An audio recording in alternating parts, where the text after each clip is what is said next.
ED के action पर दिल्ली सरकार में कैबिनेट मंत्री आतिशी ने प्रेस कॉन्फ्रेंस कर जवाब दिया है। उन्होंने कहा कि शराब घोटाला झूठ का पुलिंदा है। आम आदमी पार्टी के नेताओं पर ईडी की छापेमारी हमें डराने और चुप कराने के लिए की जा रही है। यही नहीं, उन्होंने ईडी से सवाल भी किए, जैसे कि ईडी ने जो भी पूछताछ आम आदमी पार्टी के नेताओं से की है उसकी रिकॉर्डिंग छुपाई क्यों जा रही है।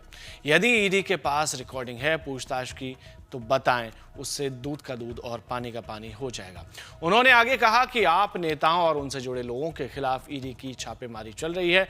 आप कोषाध्यक्ष और सांसद एनडी गुप्ता, अरविंद केजरीवाल के पीए और दूसरे नेताओं के आवास पर छापेमारी चल रही है। भाजपा केंद्रीय एजेंसियों के माध्यम से हमारी पार्टी को दबाना चाहती है, लेकिन मैं उन्हें बताना चाहती हूं हम डरने वाले नहीं हैं। और क्या कह रही हैं आम आदमी पार्टी की वरिष्ठ नेता और दिल्ली सरकार में शिक्षा मंत्री आतिशी, आपको सुनवाते हैं। अब आप सुनिए। अब मैं आपको एक ऐसा फैक्ट बताने वाली हूं जिससे आपके रोंगटे खड़े हो जाएंगे। जब एक अक्यूज्ड ने कुछ दिन पहले कोर्ट में एप्लीकेशन डाली और कहा कि मुझे सीसीटीवी फुटेज चाहिए, तो क्या हुआ? उन्होंने एप्लीकेशन क्यों डाली? क्योंकि उनका जो ये अक्यूज्ड थे, एक सरकारी गवाह से ईडी में आमना सामना करवाया गया। उस आमने सामने में सवाल जवाब हुए, स्टेटमेंट्स दी गई, अक्यूज्ड द्वारा दी गई, सरकारी गवाह द्वारा दी गई। इस पूरी प्रक्रिया में उस कमरे में एक सीसीटीवी कैमरा लगा हुआ था। यह पूरी प्रक्रिया सीसीटीवी कैमरा की निगरानी में हुई। लेकिन जब वो स्टेटमेंट कोर्ट में जमा कराई गई तो अक्यूज्ड ने देखा कि जो बात कमरे के अंदर हुई थी और जो बात कागज पर आई है वो दोनों अलग अलग हैं। और इसीलिए इस केस के उस अक्यूज्ड ने सीसीटीवी फुटेज के लिए एप्लीकेशन डाली।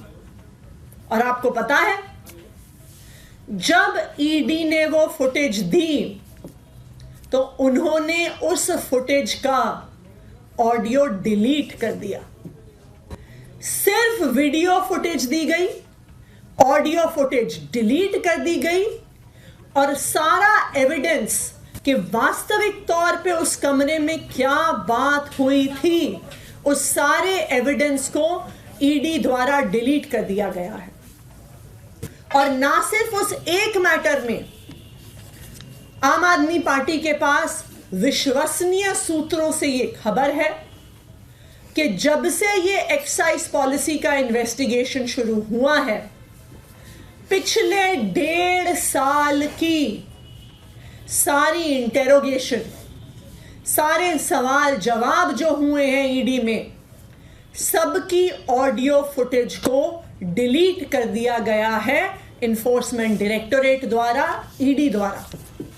ये क्या दिखाता है कि जो एक तो रिकवरी नहीं हुई, सबूत नहीं मिला, और जो स्टेटमेंट्स थी, जो एकमात्र आधार थी ईडी के केस का, वो सारी स्टेटमेंट्स भी फर्जी हैं।